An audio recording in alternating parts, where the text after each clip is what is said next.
शुरू करते हैं। पहले हम लोग रिवीजन कर लेते हैं जो हमने 1.1.2 में पढ़ा था चक्रवर्ती पाद की टीका में। तत्क्षणात् मतलब भगवान के लिए जब भक्त लोग भागवतम श्रवण करने के लिए उत्सुक होते हैं, आते हैं, तो भगवान के लिए उत्सव होता है। भगवान के भक्त के हृदय में प्रेम जागृत हो जाता है भागवत श्रवण करने की इच्छा से, तो भगवान को आनंद होता है, इसलिए वहां पे वो रहते हैं, जाते नहीं हैं। भगवान नारायण ने के अवतार व्यासदेव जी स्वयं बोल रहे हैं कि और कोई शास्त्र पढ़ने की जरूरत नहीं है, केवल श्रीमद् भागवतम के श्रवण की इच्छा से ही भगवान हृदय में आ जाते हैं, और ऐसा फल किसी और शास्त्र को श्रवण करने से नहीं होता है। जीव और भगवान के बीच भक्ति का शाश्वत संबंध है, और जब जीव की भक्ति जागृत होती है तो जीवात्मा को सुख मिलता है और भगवान को भी बड़ा सुख मिलता है। महामुनि कृत्य से समझना चाहिए कि भगवान श्री नारायण ने सबसे पहले ज्ञान ब्रह्मा जी को दिया। ब्रह्मा जी ने नारद मुनि से कहा, नारद मुनि ने भगवान के अवतार द्वैपायन व्यासदेव जी से क्या सुनाया, जिन्होंने इसे मुनियों में सर्वोपरि सुखदेव गोस्वामी को बतलाया। उन्होंने कृपा करके इसे महाराज परीक्षित को सुना। इस परंपरा में भागवत प्राप्त हुई, समझना चाहिए। श्रीमद् भागवतम के रस का अनुभव अगर कोई करना चाहता है तो उसे क्लास में लेट आना चाहिए। ये नहीं लिखा है, श्रीमद् भागवतम की वो परंपरा में स्वीकार करना होगा। क्या मंगल आरती है जो इतना लेट हो रहे हो? मंगल आरती में लेट हो समझ में आता है? शाम की क्लास में भी लेट होते हो, खाने में लेट नहीं होते? थोड़ा लेट हो गए, मुझे पता है कि थोड़ा लेट हो गए, तभी तो डांट रहा हूँ। उसी वस्तु को वास्तविक कहा जाता है जिसकी त्रिकालिक सत्ता होती है। त्रिकालिक मतलब भूतकाल, वर्तमान काल, भविष्य काल। भगवान का नाम, रूप, गुण, धाम, उनके भक्त और उनकी भक्ति शाश्वत है। जो व्यक्ति धीर है, इंद्रिय संयमित है, मतलब उसकी इंद्रियां संयमित है, वो समझता है कि शरीर परिवर्तित हो रहा है लेकिन मैं परिवर्तित नहीं हो रहा हूँ। ये बहुत इंपॉर्टेंट पॉइंट है। जितना व्यक्ति भोग में पड़ा रहेगा उतना ही उसको ये अनुभव नहीं हो पाएगा कि मैं ये शरीर नहीं हूँ। उतना ही भावना बढ़ती जाती है कि मैं शरीर हूँ। इसी कारण से भयभीत भी होता है मृत्यु से। जो इस शास्त्र को सुनेगा वह अपनी स्वार्थ परकता को त्याग देगा, भोग की वासना को त्याग देगा। इस शास्त्र का भाव है। अगर कोई भोग की इच्छा से भी भगवान के पास आया है तो भी भक्ति अच्छे से करते रहने पर थोड़े ही समय में अपने आप भोग की इच्छा समाप्त हो जाएगी। स्वार्थी व्यक्ति भी अगर श्रीमद् भागवतम का श्रवण करता है तो श्रीमद् भागवतम के प्रभाव से निस्वार्थ हो जाता है। शिवदम का अर्थ है मंगलमय। जीव की मंगलमता है कि वह अपने स्वरूप में स्थित हो जाता है, मतलब भगवान के दास के रूप में। श्रीमद् भागवतम के श्रवण से व्यक्ति भगवान के प्रेम को प्राप्त होगा और भगवान का प्रेम से बड़ा पार्षद बन जाएगा। ये शिवदम का अर्थ था। बहुत तेज जा रहा है, समझ में आ रहा है? तो कल हम पढ़ चुके हैं ना, ज्यादा व्याख्या की जरूरत नहीं है। भगवान श्रीमन चैतन्य महाप्रभु की अद्भुत कृपा है, इसलिए हमें श्रीमद् भागवतम को श्रवण करने का मौका मिल रहा है और परंपरा में प्राप्त हो रहा है। परम कल्याण के मार्ग पे हैं हम लोग जो श्रीमद् भागवतम को सुनते हैं। तापत्रयोन्मूलनम, मुख्य फल है भगवत प्रेम और गौण फल है तीनों तापों का नाश। भक्ति करके व्यक्ति यदि भोग चाहता है तो वह भी उसे प्राप्त हो जाएंगे, लेकिन भगवान उसको शुद्ध बुद्धि भी देंगे जो अन्य मार्गों में प्राप्त नहीं होती। भगवान की भक्ति का ऐसा प्रभाव है कि वासना पूर्ण भी होती है और गायब भी हो जाती है। संबंध, भगवान से मेरा क्या संबंध है? ये तीन तत्व वेदों में बताए गए हैं। अभिधेय, इस संबंध को हम कैसे जागृत कर सकते हैं? और प्रयोजन, भगवान के चरणों में प्रेम प्राप्त करना। अभिधेय है श्रीमद् भागवतम का श्रवण करना और उपलक्षण से शुद्ध भक्ति का पथ, और भी श्रवण, कीर्तन, स्मरण इत्यादि। शास्त्रों का सार है भगवान की भक्ति जो प्रेमा भक्ति को जागृत कर दे और अखंड हो, जो जीव को अत्यंत सुख देने वाली होती। इसकी व्याख्या आगे सुनेंगे हम। अत्र शब्द श्लोक में 3 बार आया है। केवल श्रीमद् भागवतम के श्रवण के द्वारा ही भगवान भक्तों के द्वारा जीते जाते हैं और किसी शास्त्र का यह फल नहीं है। इसी शास्त्र में ऐसा है कि हर प्रकार के धोखा देने वाले धर्मों को बाहर किया गया है। अन्य शास्त्र में भगवान के बारे में बताया है, लेकिन कर्मकांड भी बताया और बहुत सारी बातें बताई, ज्ञान कांड, कर्म कांड मिक्स किया हुआ इसमें। तो उसमें कुछ चीजें त्याज्य हो सकती हैं, लेकिन श्रीमद् भागवत में कुछ भी त्याज्य नहीं। इसकी व्याख्या आज हम लोग करेंगे। आज बहुत सुंदर श्लोक है, सारे श्लोक सुंदर है, लेकिन इसको आप जरा मेरे पीछे गाइए। कोई भक्त माइक पे बोलेंगे तो अच्छा रहेगा, जो बोल सकते हैं ठीक से जो बोल सकते हैं।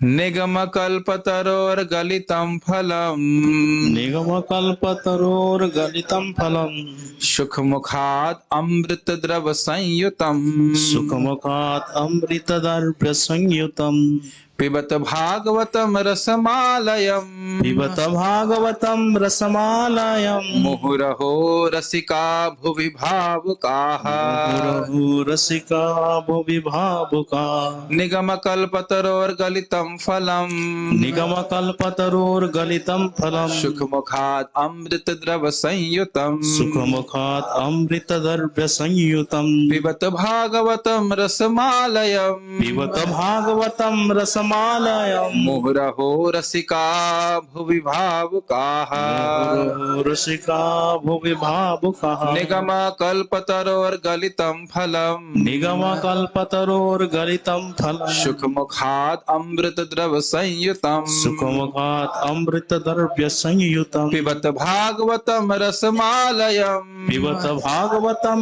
रसमालयम् मुहुरहो रसिका भुवि भावुकाः मुहुरहो रसिका भुवि भावुकाः बोलिए निगमकल्पतरोर्गलितं फलम् निगम कल्पतरोर्गलितं फलम् सुखमुखात् अमृतद्रव्य संयुतम् सुखमुखात् अमृत द्रव संयुतम् पिबत भागवतं रसमालयम् पिबत भागवतम रसमालयम् मुहुरहो रसिका भुवि भावुकाः मुहुरहो रसिका भुवि भावुकाः। कृष्ण मनुष्य आपका गला खराब है, कोई बात नहीं, ठीक निगम कल्पतरुर्गलितं फलम् कोई बात नहीं, गला खराब हो गया, कोई बात नहीं, ठीक है, कोई बात नहीं, हो सकता है कभी कभी ऐसा, ठीक है। मेरे पे शब्दार्थ बोलिए।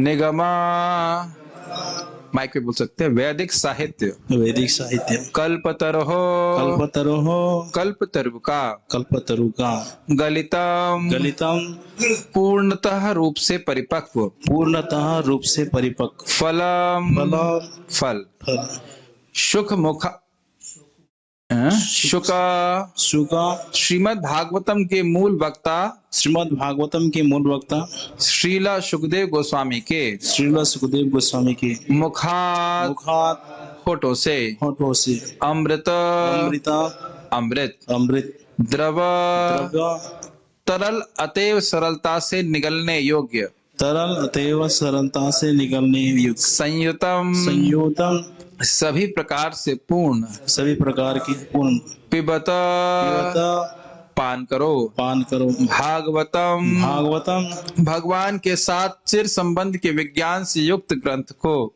भगवान के साथ चिर संबंध से ग्रंथ को रसम रसम रस रस जो आस्वाद्य है वह जो आस्वाद्य है वह आलयम आलयम मुक्ति प्राप्त होने तक मुक्ति प्राप्त होने तक या मुक्त अवस्था में भी या मुक्त अवस्था में भी मोह मोह सदैव सदैव अहो अहो हे हे रसिकाः रसिकाः रस का पूर्ण ज्ञान रखने वाले रस का पूर्ण ज्ञान रखने वाले रसिक जन रसिक जन भुवि भुवि पृथ्वी पर पृथ्वी पर भावकाः भावकाः पटु तथा विचारवान पटु तथा विचारवान।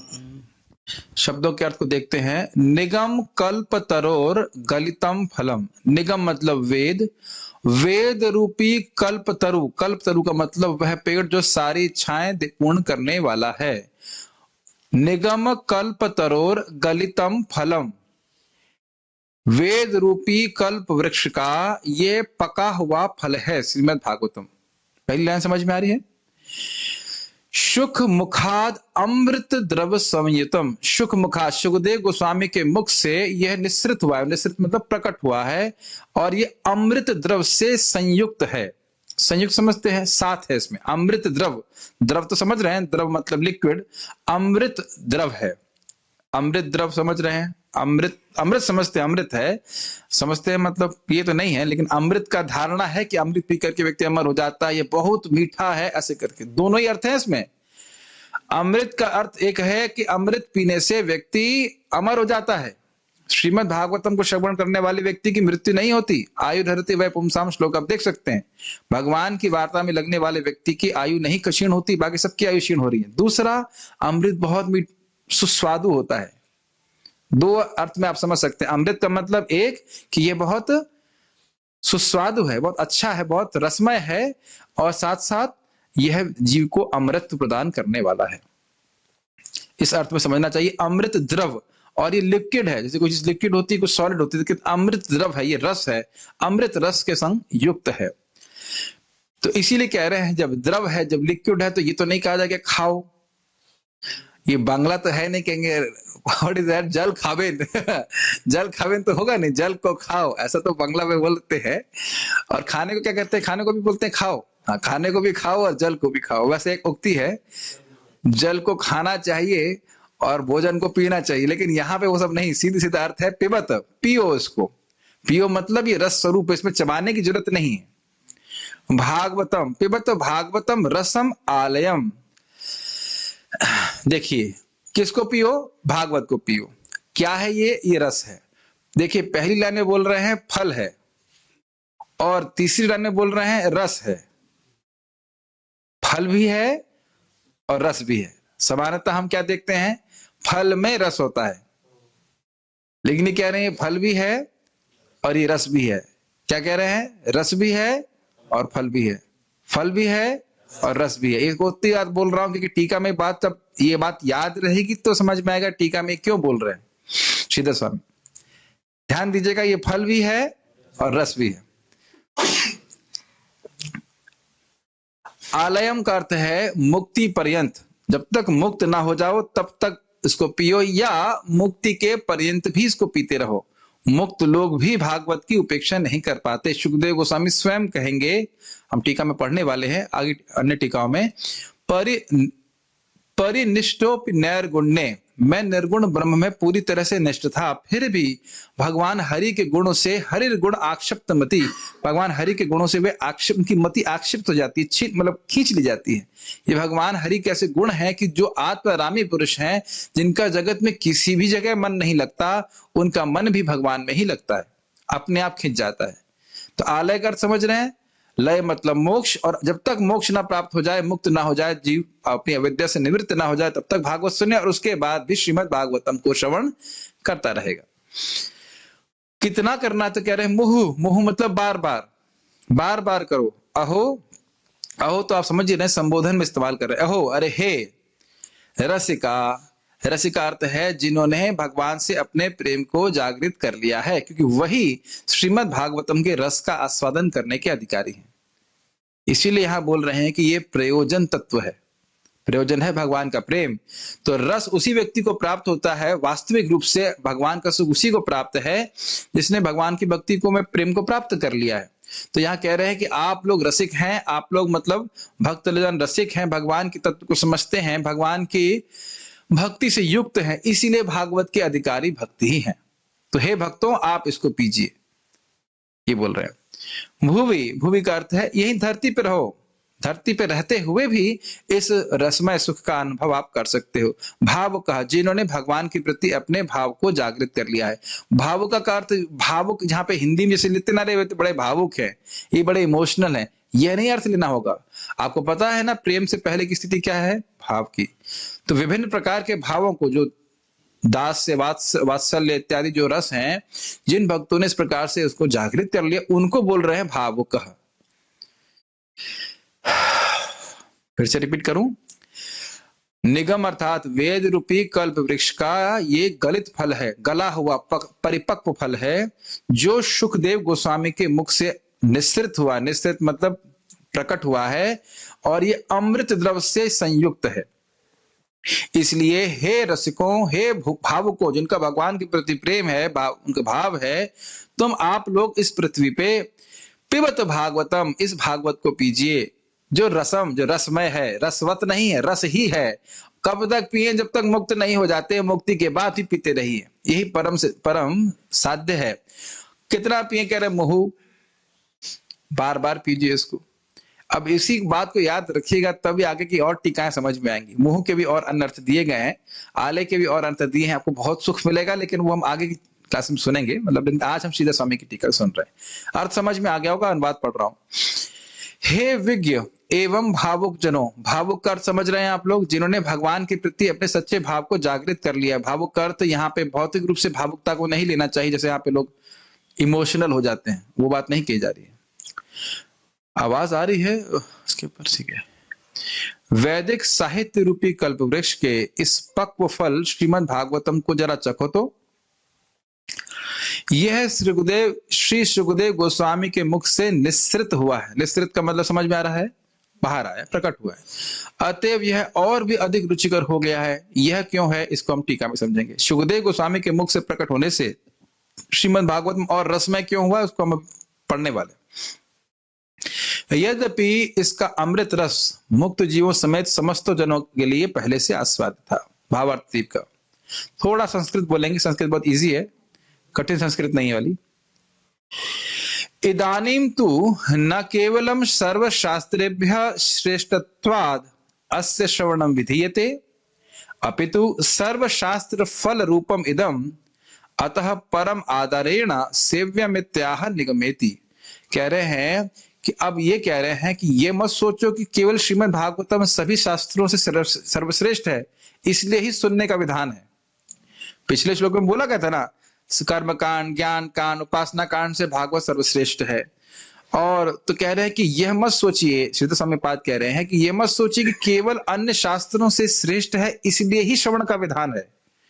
विधान का मतलब है आज्ञा है, नहीं अपितु सारे शास्त्रों का ये फल है। निगम, निगम मतलब वेद, सारे शास्त्रों का फल है श्रीमद् भागवतम, इसलिए परम आदर के साथ इसका सेवन करना चाहिए। ये बोलने के लिए ये निगम श्लोक बोल रहे हैं।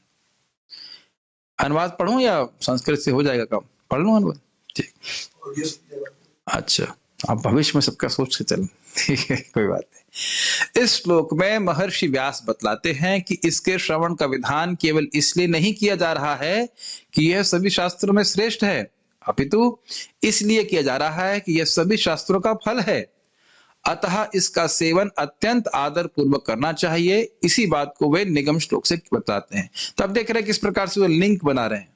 पिछले श्लोक में बताया था कि सारे शास्त्रों से सर्वश्रेष्ठ है, कहते हैं ना शास्त्रों से श्रेष्ठ तो है ही, सभी शास्त्रों का फल ही यही है। ये बात निगमो वेदः स एव कल्पतरुः सर्व पुरुषार्थोपायत्वात् तस्य फलम भागवतम नाम। कह रहे हैं निगम क्या है? वेद, और वही कल्पतरु है क्योंकि सभी प्रकार के पुरुषार्थों के उपायों को बताने वाला है। धर्म, अर्थ, काम, मोक्ष इत्यादि के उपायों को ये पुरुषार्थ कहे जाते हैं। तो इनके उपायों को बताने वाला है, उनका फल है ये भागवत नाम का शास्त्र। बहुत इजी संस्कृत है।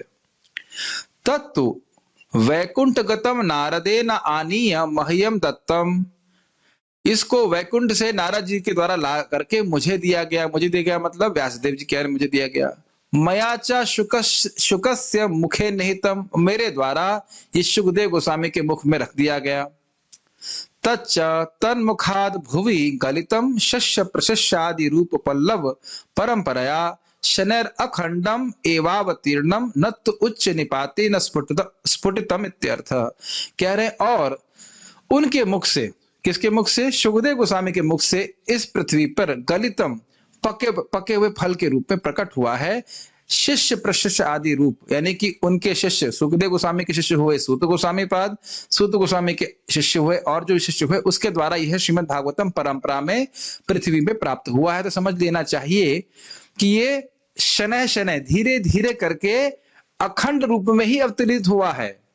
जैसे मान लीजिए कोई पका हुआ फल है, गलितम फलम को सोचिए, कोई पका हुआ फल है, आम ले लीजिए, एकदम खूब अच्छे से पका हुआ, उसमें कोई कच्चापन नहीं है और पेड़ की ऊंच शाखा में है, एकदम ऊंची शाखा पे, और वहां से फेंक दिया जाए जमीन पे तो गिर जाएगा कि नहीं? गिरेगा और फट जाएगा। तो कह रहे हैं ना, उस तरह से ना सोचो। ऊपर की शाखा पे व्यक्ति है, उसके बाद उसकी नीचे वाली शाखा पे व्यक्ति बैठा हुआ है, उसको दिया गया, फिर उसके बाद नीचे वाली शाखा पे बैठा हुआ है, उसको दिया गया। इस तरह से परंपरा में जो सबसे नीचे हम लोग बैठे हुए हैं उनको वही फल प्राप्त हो रहा है जो ऊंचे वाली शाखा में व्यक्ति को प्राप्त हुआ। तो पहली मूल किसके द्वारा बोला गया था? ये क्या बताया गया था? भागवतम मूल रूप से किसने बोली है? भगवान नारायण, भगवान विष्णु ने बोली है। किसको बोली? ब्रह्मा जी को। सबसे पहली ऊंची शाखा कौन से हो गए? ब्रह्मा जी। उसके बाद ब्रह्मा जी ने किसको बोला? नारद जी को। नारद जी ने किसको बोला?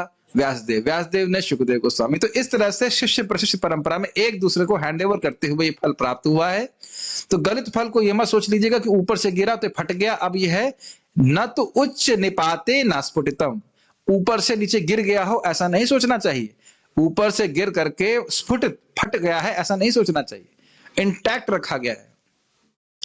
अब पता नहीं आप लोग को थोड़ा रस महसूस हो रहा है इस टीका में कि नहीं? कितना सुंदर अर्थ है। इसीलिए परंपरा में जब हम पढ़ते हैं तो बहुत सुख मिलता है, क्योंकि आचार्यों की जो गति वो हमारी गति कभी हो ही नहीं सकती। इस श्लोक अगर देख करके आप ये सब टीका सोच सकते हैं? कभी नहीं सोच सकते। और कितना रस है, इसको जितनी बार पढ़ेंगे टीका को उतना सुंदर लगता है। बहुत सुंदर है। तो इसका अनुवाद पढ़ता हूं। निगम शब्द से वेद को कहा जाता है, वही कल्पतरु है, क्योंकि वह कल्पतरु के ही समान सभी पुरुषार्थ को प्रदान करने वाला है। उस वेद नामक वृक्ष के फल का नाम भागवत है। उस भागवत रूपी फल को वैकुंठ नहीं होना चाहिए, वैकुंठ से लाकर, स्पेलिंग मिस्टेक है, उसको ध्यान मत दीजिएगा, वैकुंठ से लाकर नारद जी ने मुझे प्रदान किया है। मैंने भी उसको शुक के मुख में डाल दिया। आगे टीका में कहा जाएगा कि भाई देखिए, बहुत बहुत सुंदर टीका है, आगे बोला जाएगा, याद आ रहा तो बोल ही रहा हूं कि जैसे इस जगत में अपने बच्चे के मुख में माँ या पिताजी कुछ मीठी वस्तु देते हैं कि नहीं देते, है कि नहीं? तो क्योंकि सुखदेव गोस्वामी इनके बेटे हैं, ये आगे भी टीका में आएगा बहुत सुंदर, कि इसीलिए भागवत रूपी अन्य अन्य शिष्यों को अन्य वस्तुएं दी व्यासदेव जी ने, लेकिन अपने बेटे सुखदेव गोस्वामी को सबसे मीठी वस्तु श्रीमद् भागवतम के मुख में रख दिया। इस प्रकार से बताया था, इसको हम पढ़ा चुके हैं मेरे, बहुत अच्छा टीका था ये। कितना सुंदर अर्थ ले रहा है इस प्रकार से, अपना बेटे से प्रेम करते हैं इसलिए सबसे प्रिय वस्तु, मैं समझता हूँ व्यासदेव जी के एक ही बेटे हुए, और तो कोई बेटे थे नहीं, और सबसे योग्य थे, भक्ति से परिपूर्ण थे, तो इसलिए कह रहे हैं कि मैंने सुखदेव गोस्वामी के मुख में रख दिया। वह फल शुक के मुख से पृथ्वी पर गिर पड़ा एवं शिष्य प्रशिष्य रूपी पल्लव की परंपरा से पृथ्वी पर शनय शनय अवतीर्ण हुआ, अतः फटा नहीं अपितु अखंड ही रहा, क्योंकि वह ऊपर से नहीं गिरा था। समझ रहे हैं ना इस बात का मतलब? ऊपर से नहीं गिरा मतलब परंपरा में प्राप्त होने के कारण ये ज्ञान वैसा ही रखा, ये रस है, ये रस रूपी फल है, ये वैसा ही है, यथावत है। समझ में आ रहा है? ठीक है। अब थोड़ा इंटरेस्टिंग बात है, कह रहे एतच्च भविष्यदपि भूतवत निर्दिष्टम अनागताख्याने नैवास्य अनागताख्याने नैवास्य शास्त्रस्य प्रवृत्ति है। ये बात बड़ी अजीब सी है। शब्द व्यासदेव जी श्रीमद् भागवतम लिख रहे हैं तो सुखदेव गोस्वामी बोले नहीं है, वो पहले ही लिख दिए थे।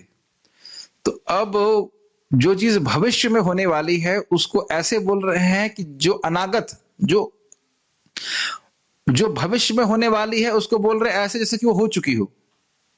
भूतवत निर्दिष्टम, समझ में नहीं आ रहा ना? ये जो चीज भविष्य में होने वाली है उसको ऐसे बोल रहे हैं कि भूतकाल में हुई। नारद जी ने मेरे को दिया, मैंने सुखदेव गोस्वामी को दिया, सुखदेव गोस्वामी से शिष्य शिष्य परंपरा में प्राप्त हुआ, तो ये तो आगे होने वाला है ना। तो आगे आचार्यों ने टीका रखा है, क्योंकि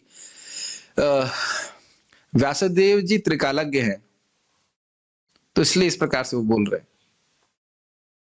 उन्हें तीनों काल का ज्ञान है, इसलिए बता रहे हैं कि इस प्रकार से प्राप्त होगा। भले ही भविष्य की बात है, उसको भूतकाल में रख करके बोल रहे हैं। अद्भुत बात है बोल रहे, इतना माइन्यूट ऑब्जर्वेशन है। अतएव अमृत रूपेण द्रवेण संयुक्तम, इसीलिए यह अमृत रूपी द्रव से संयुक्त है। ये समझना चाहिए, भागवत अमृत रूपी द्रवण से। अमृत की दो बातें मैंने वो बताई थी, अमृत मतलब बहुत सुस्वादु, और अमृत मतलब अमृतत्व देने वाला, अमर बनाने वाला व्यक्ति को।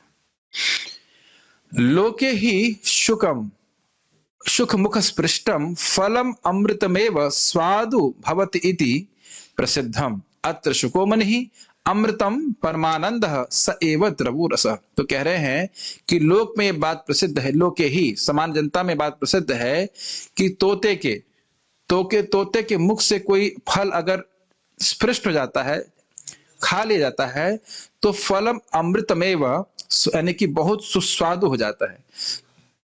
प्रभु जी ने खाया बता रहे, मेरे ख्याल से उस क्लास में भी थे ना जब आप ये हम लोग बात कर रहे थे, तब भी यही बोले थे। तो हमने तो कहीं खाया नहीं है, लेकिन इस प्रकार से श्रीधर स्वामी के अनुसार सुन करके बोल रहे हैं कि तोता अगर किसी फल को खा लेता है तो बहुत मीठा है, या ये कह सकते हैं कि तोते को पहचान होती होगी कि फल कौन सा मीठा है, उसी को खाता होगा। ये भी अच्छा, तो पता नहीं अब। अच्छा, तो दो यहाँ पे ब्रह्मज्ञानी बैठे हैं जो बता रहे हैं हमको, वक्त बता रहे हैं, सत्यापित कर रहे हैं कि तोते के द्वारा खाए हुआ फल मीठा हो जाता है। तो भाई हम तो खाए नहीं है, हम तो थ्योरी बोल रहे हैं, आप लोग अनुभव से बता रहे हैं। सही मान रहा हूँ उस बात को। परमारस इसलिए बोलते हैं कि गांव में रहने वाला भागवत तो समझ सकता है। हम तो तोते कभी बहुत देखे होंगे, तो कहाँ देखे होंगे, जू में देखे होंगे, है कि नहीं? और तो तोते देखते नहीं है। ब्रज में वैसे तोते दिख जाते हैं, काफी दिख जाते हैं, लेकिन बेचारों को फल मिलता नहीं खाने के लिए, तो वो कैसे बताएंगे मीठा फल है कि नहीं है? राधा टीला में, ठीक है। तो ये बात बोल रहे हैं कि सुखदेव गोस्वामी के मुख से स्पष्ट होकर के ये और सुस्वादु हो गया है। अत्र शुको मुनि, तो कह रहे हैं यहाँ पे शुक जो है, शुक का अर्थ तो तोता है, वो कौन है? सुखदेव गोस्वामी मुनि है। अमृतम का अर्थ है परमानंद है। मैंने बताया ना अभी आपको, अमृत बहुत सुख देने वाला है और वैसे द्रव से युक्त है, ये रस से युक्त है। पृथ्वी पर इस फल का गिरना भविष्यत कालिक है, आगे होने वाला है। श्रीमद् भागवतम प्रणयन काल में जब श्रीमद् भागवत में लिखी गई, वह फल पृथ्वी पर आया ही नहीं था, किंतु सर्वज्ञ होने के कारण उसको महर्षि ने भूतकाल के समान निर्देश किया है, क्योंकि अनागत काल में ही कहां गया, इस शास्त्र की प्रवृत्ति हुई। मतलब जो काल नहीं आया है उससे पहले ही श्रीमद् भागवत में लिख दी गई थी। सुखदेव रूपी तोते के मुख से इसका संयोग होने के कारण यह अमृत के समान अत्यंत आस्वाद्य रस से भर गया है। संसार में भी प्रसिद्ध है कि जिस फल को तोता अपने मुख से छू लेता है वह अमृत के समान स्वादिष्ट हो जाता है। यहाँ सुखदेव जी को ही तोता कहा गया है। अमृत शब्द से परमानंद को कहा गया है, वह परमानंद ही इस भागवत रूपी रस का फल का रस है। तेरी श्रीमद् भागवतम जीवों को परम आनंद देने के लिए रख दी गई है। अब व्यक्ति को परम आनंद क्यों अनुभव नहीं हो रहा है अभी? क्योंकि वह अभी भक्ति में बढ़ा नहीं है। जैसे जैसे भक्ति बढ़ेगी उसको सुख मिलेगा, ऐसा नहीं कि कोई सुख नहीं मिल रहा है, लेकिन जैसे जैसे भक्ति बढ़ेगी वैसे वैसे व्यक्ति को श्रीमद् भागवतम के श्रवण के द्वारा और सुख मिलेगा। अब वो कह रहे हैं रसो वैसह रस ही एवायम लब्ध्वानंदी भवति इति श्रुते। ये श्रुति का वाक्य है कि रसो वैसह मतलब स भगवान ही रस है। रस एवायम लब्ध्वानंदी भवति, जो व्यक्ति भगवान को प्राप्त कर जाता है, रस मतलब भगवान को प्राप्त कर जाता है तो वो आनंदित हो जाता है। जिसका संबंध भगवान से जागृत हो जाता है, प्रेम में संबंध, तो वह सुखी हो जाता है।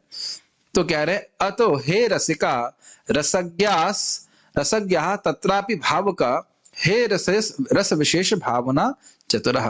तो कह रहे हे रसिकों, हे रस को जानने वाले, मतलब रस मतलब भगवान को जानने वाले। रसज्ञ, रस मतलब भगवान से ही सारा आनंद विकीर्ण होता है। विकीर्ण का मतलब होता है प्रकट होता है, निकलता है। तो कह रहे हैं कि रसिक का अर्थ हुआ कि जो भगवान को जानते हैं। कौन भगवान को जानता है? जो भगवान का प्रेमी भक्त है। तो कह रहे हैं हे रसिकों, हे प्रेमी भक्तों, भाव का, जिन्होंने अपने भाव को भगवान से जागृत कर लिया है, जो दास साख इत्यादि भाव हैं, जो रस विशेष भावना चतुर, रस को, भगवान के रस विशेष को अनुभव करने में बड़े चतुर हैं, बड़े दक्ष हैं, बड़े पटु हैं, उनको बोल रहे हैं कि आप लोग इस श्रीमद् भागवतम को रस का पान कीजिए। अहो भुवि गलितम इति अलभ्य लाभोक्ति। कह रहे हैं कि भुवि मतलब पृथ्वी में प्राप्त है। कितने आश्चर्य की बात है।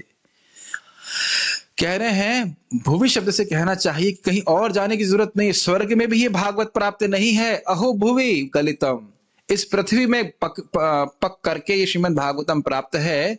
और अलभ्य लाभोक्ति, जो वस्तु अलभ्य है, जो प्राप्त नहीं होती, अलभ्य समझ, जो नहीं मिलती है, वह मिल जा रही है। भूमि शब्द से क्या समझ पा रहे हैं? पृथ्वी पे जो वस्तु स्वर्ग में भी नहीं मिल रही है वह हमको पृथ्वी पे मिल रहे हैं। तो पृथ्वी पे कहने का अर्थ यह हुआ कि अलभ्य वस्तु है। श्रीमद् भागवतम अलभ्य है, मिलती नहीं समानतः, लेकिन फिर भी इसका लाभ व्यक्ति को प्राप्त हो रहा है, ये समझना चाहिए। बहुत तेज जा रहे हैं, समझ में नहीं आ रहा है। अमरनाथ प्रभु, something which is rare to be achieved even in heaven, you are getting it here in prithvi. Something which is, that is what is being mentioned by the word prithvi, bhuvi. तो बोलो ऐसे देख रहे हैं, कौन सी भाषा बोल रहा हूं मैं? हिंदी, थोड़ी थोड़ी संस्कृत। नहीं समझ में आ रहा है ये बात? अलभ्य लाभोक्ति,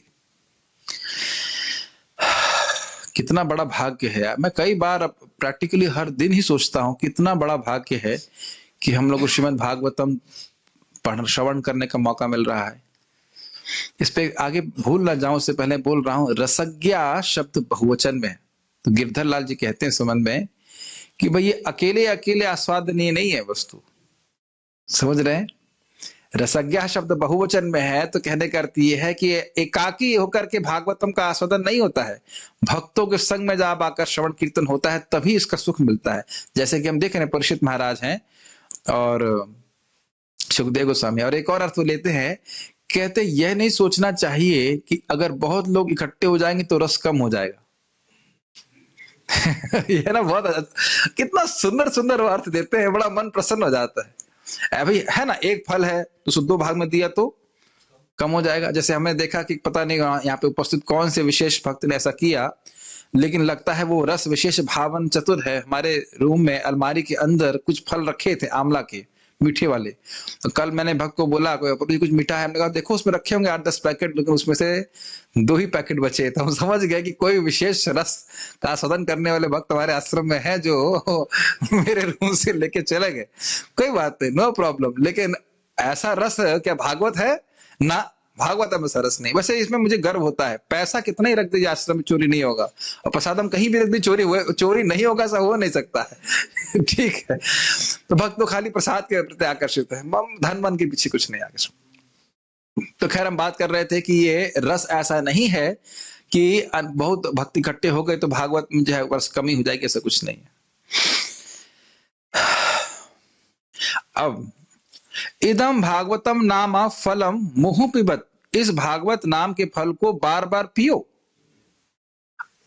बार बार पियो, फल को तो खाया जाता है, फल को पिया तो नहीं जाता। पीते हैं फल को नहीं पिया जाता है। तो कह रहे हैं इसी पे वो कोई व्यक्ति मान लो एक विरोध प्रस्तुत करे, ननु त्वगष्टयादिकम विहाय फलाद रसः पीयते कथम फलमेव पातव्यम तत्र। कह रहे हैं भाई त्वग मतलब होता है छिलका, और अष्टया मतलब हो गया गुठली। तो छिलका और गुठली आदि को विहाय त्याग करके फल के रस को पियते, फल के रस को पिया जाता है। कथम फलमेव पातव्यम, आप यह क्यों कह रहे हो कि फल पियो? मेरी बात समझ रहे हैं? कह रहे हैं कि इस भागवत नाम के फल को पियो। तो व्यक्ति प्रश्न करेगा, अरे भाई फल का छिलका निकाला जाता है, गुठली निकाली जाती है, कम से कम आम की धारणा कर लीजिए, आम बहुत मीठा फल होता है कि नहीं? बार बार फल बोल रहे हैं तो मेरे को तो मन में आम ही आ रहा है, उससे ज्यादा सोच ही नहीं सकते। लेकिन हम समझ सकते हैं कि आम को खाने की बात की जा सकती है, आम को पीने की बात नहीं कर सकते। पीना मतलब उसमें से कुछ भी त्याज्य नहीं होना चाहिए, त्याज्य मतलब त्यागने योग्य। तो कह रहे हैं ये क्यों कह रहे हो कि पियो? इस प्रकार से आचार्यगण बार बार प्रश्न उठाएंगे, फिर उसका उत्तर देते हैं। तो बड़ा मन जो है इसमें रमा रहता है। प्रश्न समझ रहे हैं? ठीक है। तो कह रहे हैं रसम, रसम मतलब रस रूपम। टीका पढ़ने का समझ में आ रहा है? रसम मतलब रस रूपम। अतस त्वग अष्टयादिर हेयांशस्या भावात फलमेव कृतस्नम पिबत। तो कह रहे हैं कि ये फलम तो पहले बोल दिया, गलितम फलम। अब कह रहे हैं इदम रसम, रसम आलम, तो रसम है। रसम मतलब साउथ इंडिया वाला रसम नहीं। Don't think about rasam, what you should not think about, should not think about rasam, not rasam और सांबर नहीं। Rasam, rasam means ras, it is juice. ये जूस का ही स्वरूप है। नाम भले फल दे दिया, लेकिन इसमें कुछ भी छिलका और गुठली नहीं है। अर्थात इस श्रीमद् भागवतम का एक भी श्लोक त्याज्य नहीं है। अन्य ग्रंथों में कहीं कर्म कांड है, कहीं ज्ञान कांड है, तो उसको ये कहा गया, इसको नहीं चाहिए, ये नहीं चाहिए, इसको नहीं ग्रहण करेंगे। लेकिन श्रीमद् भागवतम में ऐसा कोई श्लोक नहीं है जिसको ग्रहण ना किया जाए, ये बात कह रहे हैं। समझ में आ रहा है? जैसे फल को पीना संभव नहीं है क्योंकि उसमें छिलका और गुठली होता है, तो अन्य शास्त्र में ऐसा हो सकता है या है कि कुछ बातें हैं जो जीव के परम कल्याण के लिए ना हो, तो उसको नहीं सुनना है। लेकिन श्रीमद् भागवतम में ऐसा बिल्कुल नहीं है। इसमें एक भी ऐसा श्लोक नहीं जिसका कहो कि मेरे काम के नहीं है, सब कुछ बढ़िया है।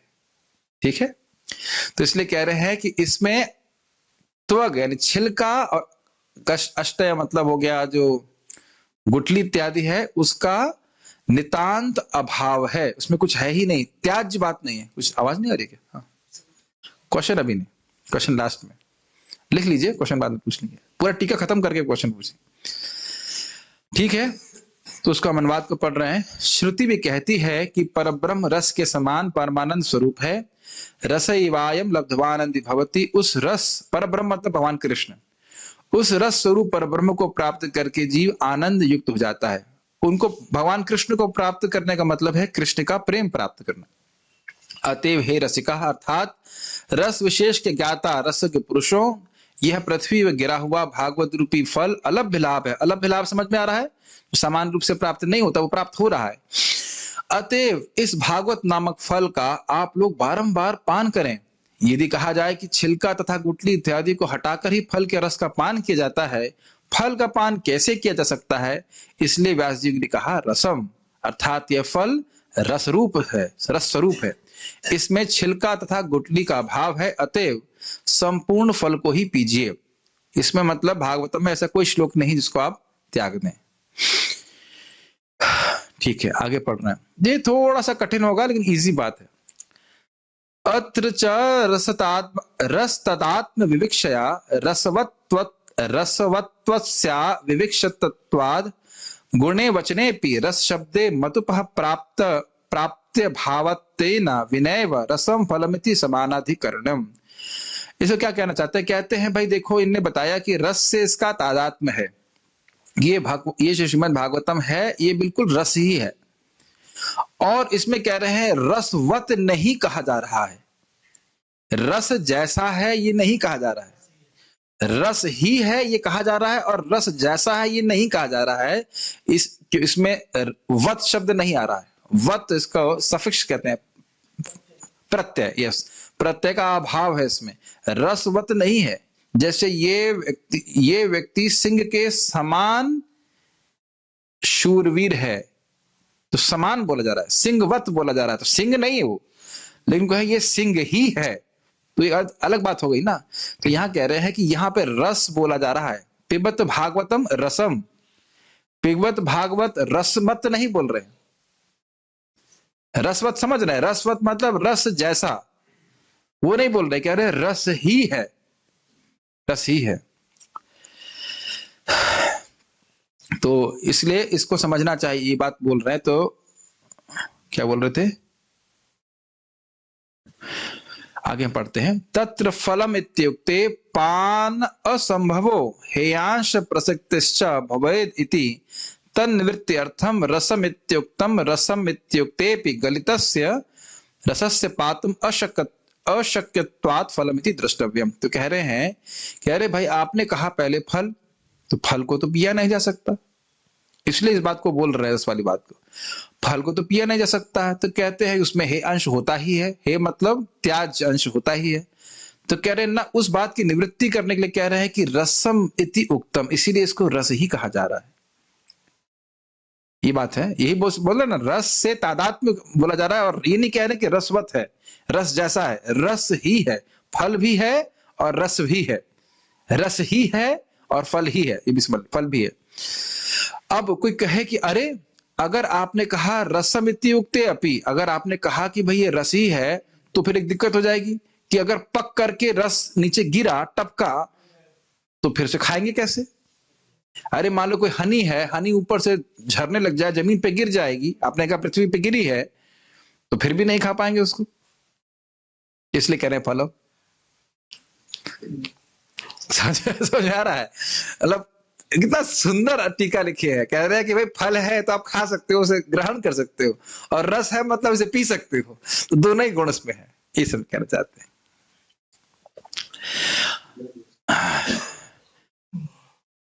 अत्र च रस तदात्म्य इत्यादि, यहाँ पर रस से अभेद की विवक्षा के ही कारण तथा रसवत्व की विवक्षा का अभाव होने के कारण गुण के वाचक भी रस शब्द में मतुप प्रत्यय की प्राप्ति का भाव होने के कारण मतुप के बिना ही रस का फल के साथ समानाधिकरण है। मैं जल्दी पढ़ दिया, मुझे पता है समझ में नहीं आया किसी को। इसका अर्थ यही है, कहने का अर्थ यह है कि श्रीमद् भागवतम को रसवत न कहकर रस ही कहा जा रहा है, बस इतनी बात समझ लेना चाहिए। समझ में आ रहा है?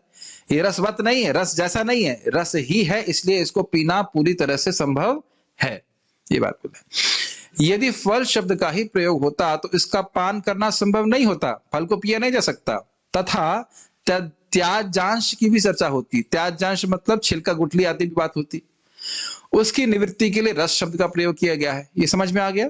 यस, रस में कुछ त्यागने वाला नहीं होता है। रस का मतलब ही है कि जो त्यागने वाला है वो छिलके को बाहर पहले ही कर दिया गया, धर्मः प्रोजित कैटबोध, वो पहले ही बाहर कर दिया गया। यदि कहा जाए, अच्छा रस ही यदि कहा जाता तो फिर पृथ्वी पर गिरे हुए रस का पान करना संभव नहीं था, इसलिए महर्षि ने फल कहा। रस स्वरूप यह फल है। तो कंक्लूजन क्या है? फल क्यों कह रहे हैं और रस क्यों कह रहे हैं? फल इसलिए कह रहे हैं कि ये सारे वेदों का पका हुआ फल है, परिपक्व फल है, गलित फल है, अच्छा है, मीठा है, ये सब कुछ है और अमृत द्रव से संयुक्त है। और रस क्यों कह रहे हैं? इस फल में कुछ भी त्याज्यांश नहीं है, कोई छिलका गुटली नहीं है। और केवल अगर रस कहते तो क्या दिक्कत होती कि भाई ये रस है, टपक रहा है, टपक टपक के गिरा, तो फिर ये आप उसको पी नहीं सकते हैं। तो इसलिए फल भी है और रस भी है। अरे प्रभु जी, ये तो बड़ी कॉम्प्लिकेटेड बातें हो रही हैं। देख रहे हैं, 2 शब्दों पे ही कितनी व्याख्या हो गई, सुंदर सुंदर। अब आले पे बोल रहे हैं, न च भागवतामृत पानम मोक्षे अपि त्याज्यम इत्यह। और साथ साथ ये बोल रहे हैं कि ऐसा नहीं सोचो कि भागवत के अमृत का जो पान है वह मोक्ष के बाद त्याज्य हो जाता है। जिसे जो मोक्ष प्राप्त करना चाहता है वह स्वर्ग आदि में रुचि नहीं रखता। तो ऐसा नहीं सोचना चाहिए कि जिस प्रकार से स्वर्ग आदि की कामना मोक्ष प्राप्त करने वाले के लिए त्याज्य है, ऐसे ही भागवत भी त्याज्य हो जाएगी ना। जो पूर्ण रूप से मुक्त हैं उनके लिए भागवत श्रवणीय है, सुनने उसके लिए, उनके लिए सुनना, वो सुनते हैं उसको। आलयम को समझा रहे हैं, लयो अर्थात मोक्ष अभिविधवकार, लयम अभिव्याप्य, न ही इदम स्वर्गादि सुखम वत सुखवन मुक्तेर उपेक्षते किंतु किंतु सेव्यते एवं। तो कह रहे हैं आलय का अर्थ हुआ लय। लय मतलब मोक्ष, सारूप्य, सामिप्य इत्यादि जितने मोक्ष होते हैं। मोक्ष पर्यंत भागवत सुने और मोक्ष के बाद भी भागवत सुने, यह समझना चाहिए। स्वर्ग के जैसे स्वर्ग इत्यादि जो विषय हैं, जो लोग मोक्ष प्राप्त करना चाहते हैं उनके लिए वो पुरुषार्थ नहीं रहते। तो इस प्रकार से व्यक्ति को सोचना नहीं चाहिए कि श्रीमद् भागवतम को मुक्ति के बाद हम छोड़ देंगे। मुक्ति के बाद भी व्यक्ति श्रीमद् भागवतम सुनता है, अपितु मुक्ति के बाद ही व्यक्ति को श्रीमद् भागवतम का असली स्वाद प्राप्त होता है। जो पूरी तरह से हृदय से उसके गंदगी साफ हो गई है, तभी वह भागवतम का आस्वादन कर सकता है। समझ में आ रहा? आलय शब्द की व्याख्या समझ रहे? ओके। इस भागवत रूपी अमृत का पान मुक्तावस्था में भी त्याज्य नहीं है। इस अर्थ का बोध कराने के लिए आलयम शब्द का प्रयोग किया गया है। आलयम, जब तक लय मोक्ष प्राप्त नहीं होता, मुक्ति प्राप्त नहीं हो जाती। लय मोक्ष का वाचक है, अपितु अभिविधावकार, इस सूक्ति के अनुसार इसका पान तब तक किया जाता है जब तक मुक्ति बने रहे। मतलब सिंपल शब्दों में, जब तक मुक्त ना हो जाओ भागवत सुनते रहो। यहाँ तो इसका एक अर्थ यहाँ पे ले रहे हैं। जब आप चक्रवर्ती पाद का अर्थ सुनेंगे ना तो आपको बहुत हंसी आएगी। बहुत मतलब विनोदपूर्ण अर्थ लिखे हैं, तो वो वहीं पे बताएंगे, तब चर्चा करेंगे। जिस तरह मुक्त जीव स्वर्गादि सुख की उपेक्षा कर देते हैं, उसी तरह से भागवत रस का वे उपेक्षा नहीं करके सेवन करते रहते। तो जो मुक्त पुरुष हैं वह भी भागवतम को सुनते हैं, उनके लिए भी ये आस्वादनीय वस्तु है। आस्वादनीय मतलब क्या होता है श्रीनाथ जी? आस्वादनीय मतलब होता है आस्वादन करने योग्य, बहुत, वो भी टेस्टफुल लगती है। इसको प्रमाण देने के लिए श्री स्वामी कह रहे हैं, वक्षति ही, आगे जाकर के ये भागवत में ही कहा जाएगा, आत्मरामाश्च मुनयो निर्ग्रंथाप्य उरुक्रमे कुर्वन्तः तु किम भक्तिम इत्थम भूत गुणो हरि। आत्मरामश्च मुनयो, जो व्यक्ति आत्मराम है, आराम मतलब समझते हैं आराम, लेकिन आराम का मतलब है आनंद, आत्मा में ही रमण करने वाले, मुनयः जो मननशील हैं, निर्ग्रंथा जिनकी ग्रंथि जो मिथ्यांकार वो नष्ट हो चुका है, अपि उरुक्रम, वह भी उरुक्रम भगवान श्री कृष्ण के भक्ति करते हैं। कैसी भक्ति? कुर्वन्ति अहेतु किम भक्ति, निस्वार्थ निष्काम भक्ति करते हैं। क्यों करते हैं? कहते हैं इत्थम भूत गुणो हरि, क्योंकि भगवान श्री हरि के गुण ही इस प्रकार के हैं कि वे मुक्त पुरुषों को भी आकर्षित करने वाले हैं। अगर आप लोग ज्यादा परेशान हो रहे हैं कि इतने सारे अर्थ क्यों बोल रहे हैं, तो आप कृपया चैतन्य चरितामृत के मध्य लीला के 20 के आगे इधर देख लीजिएगा। एक चैप्टर है, इस श्लोक की, आत्मराम श्लोक की 61 व्याख्याएं।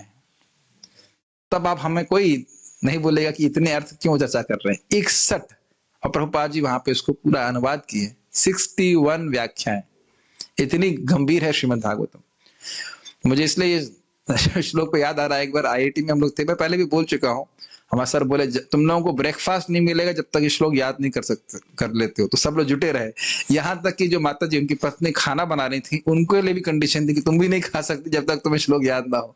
तो सब लोग को ब्रेकफास्ट मिल गया, समझ गए। मतलब सबने याद कर लिया आत्मरामश्वर मनयो निर्ग्रंथ क्रमे कुर्वन्त हेतुकं भक्ति उत्तम भूत गुणो हरि, ऐसे करके बहुत महत्वपूर्ण श्लोक है।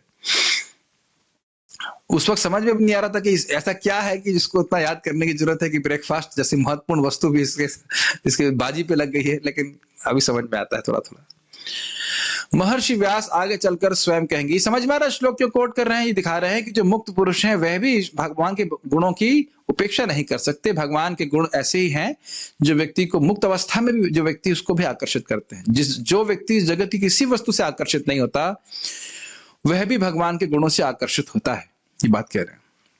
महर्षि व्यास आगे चलकर स्वयं कहेंगे कि आत्मरामश्च मुनयो निर्ग्रंथापिर क्रमे कुर्वन्त हेतुकिं भक्तिम इत्थं भूत गुणो हरि, जो आत्मा में आनंद लेते हैं ऐसे विभिन्न प्रकार के आत्माराम और विशेष रूप से जो आत्म साक्षात्कार के पथ पर स्थापित हो चुके हैं, ऐसे आत्माराम यद्यपि समस्त प्रकार के भौतिक बंधनों से मुक्त हो चुके हैं फिर भी भगवान की अनन्य भक्तिमय सेवा में संलग्न होने के इच्छुक रहते हैं।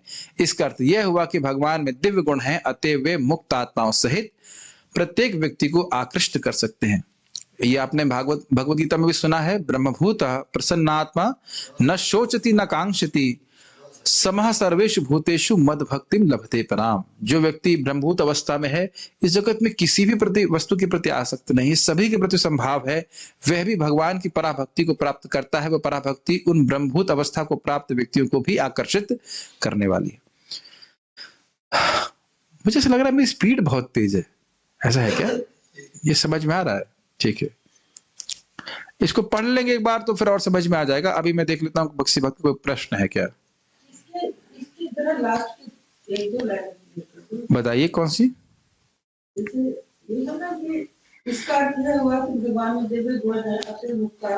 हाँ, देखिए हम लोग भक्ति कर रहे हैं, फिर भी हम देखते हैं जगत में हम किसी वस्तु से आसक्त हो जाते हैं या आकृष्ट हैं अभी। लेकिन जो मुक्तात्मा हैं उनकी इस जगत में किसी भी वस्तु से कोई आसक्ति नहीं हो सकती। स्त्री, धन, जन और कोई भी भौतिक वस्तु, स्वर्ग, किसी भी वस्तु के प्रति उनकी आसक्ति नहीं है। लेकिन ऐसे भक्ति भी भगवान के श्रवण कीर्तन में आनंद लेते हैं। जैसे क्या प्रमाण है, आगे हम प्रमाण सुनने वाले, स्वयं शुकदेव गोस्वामी ही इसके परम प्रमाण है। 4 कुमार जो थे वह भी प्रमाण है। भागवतम में आएगा, जब 4 कुमार जाते हैं वैकुंठ तो वह भगवान विष्णु को चरण में अर्पित तुलसी की गंध को प्राप्त करते हैं और उससे उनका मन निर्गुण धारणा से परिवर्तित होकर भगवान के गुणों के प्रति आकृष्ट हो जाता है। तो ये बात यहाँ पे बोल रहे हैं कि भगवान के दिव्य गुण ऐसे हैं। ये दिखाता है कि जो व्यक्ति किसी भी जगत के किसी भी भौतिक गुण से आसक्त नहीं हो रहा है, वह भगवान के गुणों से आसक्त हो जाता है। इसका अर्थ ही है कि भगवान के गुण इसी प्रकार से दिव्य हैं। इस संबंध में महाराज बता रहे थे एक बार कि कुछ भक्त ऐसे हैं, साधु हैं, जो इस जगत में ऐसे कुछ लोग हैं जो कुछ भी नहीं बोलते, लेकिन हरे कृष्ण मंत्र होगा तो तुरंत बोलेंगे, भगवान की कथा होगी तो श्रवण करेंगे। यानी इस जगत की कोई शब्द भी बोलने की उनकी इच्छा नहीं है, लेकिन भगवान का नाम निरंतर वो बोलते रहते हैं। समझ रहे हैं ना मेरी बात? इस प्रकार से। ओके, यहाँ भक्तों का किसी का प्रश्न है, तुम देख लो। प्रश्न ये है कि क्या व्यासदेव जी को पता था कि सुखदेव गोस्वामी जी बोलने वाले हैं? हाँ, व्यासदेव जी त्रिकालज्ञ हैं। व्यासदेव जी को यह भी पता है कि मैं ये भागवतम बोलने वाला हूं, उनको सब कुछ पता है। उनको यह भी पता है कि आप ये प्रश्न करने वाले हैं, इसीलिए वो भगवान के अवतार है, वो सब जानते हैं, इसमें कोई डाउट नहीं है। Yes, we also have eaten, ये क्या मतलब है? अच्छा, वो बात, हाँ ठीक है, तोते वाला खाने को, ठीक है। अच्छा, स्पीड इज थोड़ा फास्ट तो है प्रभु जी, ठीक है, ये थोड़ा फास्ट है। अगली विद गुड मॉर्निंग प्रभु जी, ठीक। आप लोग आपस में डिसएग्री एग्री करते थे, कोई दिक्कत नहीं है। अभी तो टीका हो गई पूर्ण, कल हम लोग शिला प्रभु, हाँ आपका प्रश्न देख लेते हैं। प्रभु जैसे बता रहे थे कि भागवतम के सारे श्लोक रसमय है जिसे हम समझ नहीं पाते हैं। तो जैसे भागवत का पहला श्लोक है जन्मादस्य, और अभी 7वां स्कंद चल रहा है मंदिर में, उसके श्लोक हम पढ़ते हैं। हिरण्यकशिपु कोई श्लोक बोलता है, उस श्लोक से हम कंपेयर करें और पहले श्लोक कंपेयर करें, हमें उतना रसमा नहीं लगता। क्या हमारी कमी है या आप कह रहे हैं कि प्रश्न थोड़ा समझ में नहीं आ रहा। आप कह रहे हैं कि कुछ लोग अच्छे लगते हैं, कुछ लोग अच्छे नहीं लगते, ऐसा कह रहे हैं? और अभी हिरण्यकशिपु का कोई संवाद चल रहा है। देखिए पॉइंट क्या है कि जब वहां पे कुछ आप चर्चा पढ़ेंगे, टीकाओं को पढ़ेंगे, तो वही सब बहुत रसमय लगने लगता है। हम लोग की स्थिति तो ये है कि जैसे छोटा बच्चा होता है ना, छोटे बच्चे को दूध, सब कुछ दूध है, लेकिन दूध भी उसको निप्पल वाली बोतल से लाके पिलाना पड़ता है, तब वो पीता है। तो ये हमारी स्थिति है। तो आचार्य गणों ने जिस प्रकार से आस्वादन किया है, तब जब हम पढ़ेंगे तब हमको श्रीमद् भागवतम में रस मिलेगा। देख लीजिए ना आप, यहीं पे तीसरे श्लोक को आप जानते थे ना, हम लोग पारायण कर रहे थे, क्या इस तरह से देखने की क्षमता थी हमारे पास? तो आज हम जब आचार्यों की टीका पढ़े, सिद्ध स्वामी की टीका पढ़े हैं, तब थोड़ा हाँ ये तो बड़ा अच्छा है, रसम फलम फलम रसम, रसम फलम रसम, रसम फलम। Is it not? Rasam mean sambar, sambar mean rasam, वो वाला रसम नहीं, रसम इज रसम। तो उनके पास शक्ति है इस भागवत के अर्थ का आस्वादन करने के लिए, और उनकी व्याख्या कोई मैं रख रहा हूं सामने। आप देख रहे हैं, मैं ज्यादा कोई व्याख्या नहीं कर रहा हूं, जो उनकी टीका है वो प्रस्तुत कर दे रहा हूं समझाने के लिए, कि समझ जाए व्यक्ति, ये बात बोली जा रही। तो जिस प्रकार से उन्होंने आस्वादन किया है, उन्हीं के अनुगत्य में हम लोग आस्वादन कर सकते हैं। नहीं तो क्या हम लोग कल्पना भी कर सकते थे कि 1.1.1 के 5 अर्थ क्या हो सकते हैं? एक भी अर्थ समझ में नहीं आता। वो तो जब हम लोग पढ़ रहे हैं आचार्यों की टीका को, तो हम समझ पाते हैं। Does it make sense? Prabhupada ji के तात्पर्य को हम पढ़ते हैं तो हम उसका आस्वादन कर पाते हैं, ये बात रहती है। तो आचार्यों के अनुगत होकर ही हम भागवत के रस का आस्वादन कर सकते हैं। इसको हम आज भी सीखे हैं, और आगे भी हम चक्रवर्ती पाद की टीका पढ़ेंगे, उसमें और स्पष्ट रूप से इस बात को हम समझेंगे। तो अब आप 7वें की बात करें तो अब मैं क्या दूर जाऊं, महाराज श्री से आप अगर उनके प्रवचन उस पर सुनेंगे तो वो श्लोक भी बहुत अच्छा लगने लगेगा। परम पूज्य राधा गोविंद महाराज जी उसी पे प्रवचन किए होंगे, अगर कोई रिकॉर्डिंग मिल जाए आपको, तो उस पे महाराज कितना सुंदर बोलते हैं। जैसे एक श्लोक में एग्जाम्पल बोलता हूं, नमो महावदन्याय कृष्ण प्रेम प्रदायते कृष्णाय कृष्ण चैतन्य नामने गौर तुसे नमः। श्लोक आप सब जानते हैं। तो अब इसकी थोड़ी व्याख्या सुनने का प्रयास कीजिए। मैं एग्जाम्पल दे रहा हूं आपको। नमो महावदन्याय किसने बोला? श्रील रूप गोस्वामी ने। किसको बोला? महाप्रभु को। नमो महावदन्याय, आप महावदन्याय महादानी हैं। तो महाप्रभु मान लीजिए कहें, अरे मैं तो सन्यासी हूं, मैं तो भिखारी हूं, मुझे क्यों बोल रहे हो कि मैं दानी हूं? मेरे पास तो कोई पैसा नहीं है। अब देखिए थोड़ा रस मिलने लगा कि नहीं? महाराज जी से सुना मैंने, बहुत अच्छा लगा। मुझे क्यों बोल रहे हो दानी है? तो कह रहे हैं कृष्ण प्रेम प्रदायते, आप कृष्ण प्रेम दे रहे हैं, क्योंकि यह जीव को सर्वश्रेष्ठ सुख देने वाला है। अरे कृष्ण प्रेम तो कृष्ण दे सकते हैं, तो कह रहे हैं कृष्णाय, आप ही कृष्ण हैं। कृष्ण चैतन्य, आपका नाम कृष्ण चैतन्य है। नाम ने गौर तुसे नमः, आपकी कांति भले ही गौर वर्ण की है, लेकिन आप कृष्ण ही हैं। तो आप देख सकते हैं कि ऐसे आप श्लोक को बोलेंगे तो उतना शायद आपको ना महसूस हो, लेकिन जब इस अर्थ से उच्चार करेंगे नमो महावदन्याय, अरे मैं तो अब इस प्रकार से जब महाराज जी आस्वादन करके बोले हैं, तो जब उस अर्थ पे विचार करते तो बड़ा सुख मिलता है। तो ये रस जो है उस पर डिपेंड करता है कि कोई व्यक्ति, प्रवक्ता है जो भी है, क्या वह उस श्लोक के शब्दों के अर्थ को उस प्रकार से स्पष्ट कर रहे हैं कि नहीं। जैसे उस दिन महाराज श्री परम पूज्य वृंदावन चंद महाराज जी वो गोवर्धन लीला के ऊपर बोल रहे थे। वो एक श्लोक लिए थे और उसका सारा अर्थ, उसका ये और उसका वो आगे पीछे सब बोल रहे थे। एक ही श्लोक बोल रहे थे कि इतना आसाध्य नहीं लग रहा था। तो महाराज जी भी टीका से ही बोल रहे थे। तो इसीलिए जैसे हमने यहाँ पे व्याख्या करी थी, रसज्ञा, रसज्ञा मतलब बहुवचन है, तो अकेले उसका उतना आनंद नहीं आएगा।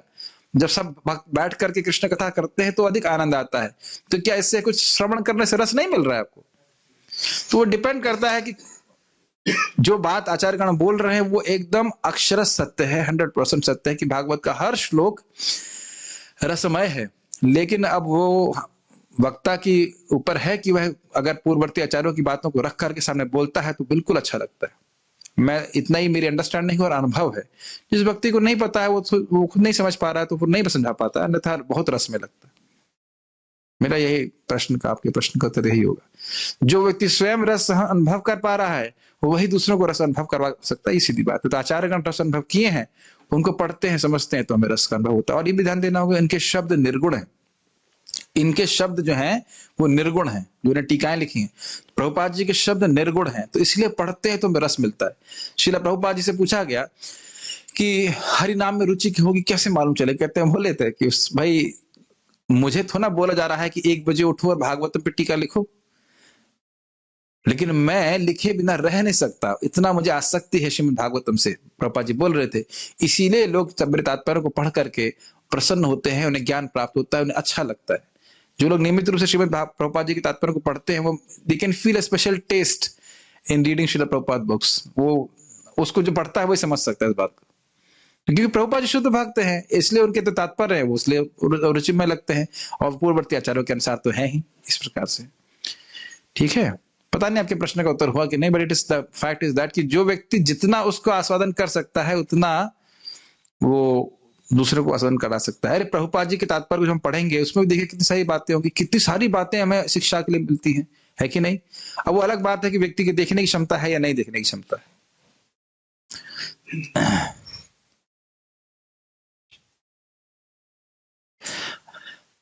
वाह, ये प्रश्न तो बहुत बुद्धिमानी वाला है।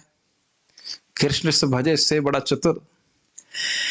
प्रश्न ये है कि कृष्ण भागवतम में कुछ भी त्याज्य नहीं है, ठीक है, लेकिन जब भगवान गोवर्धन लीला में कर्म कांड कर्म मीमांसा करते हैं कि कर्म ही सब कुछ है, भगवान की क्या जरूरत है, ईश्वर की क्या जरूरत है, तो फिर हम उस शिक्षा को ग्रहण नहीं करते।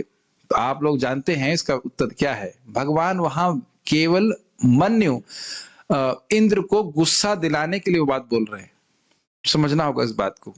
ऐसा नहीं है कि वह सर्वकालिक निर्णयात्मक रूप से कुछ बोल रहे हैं।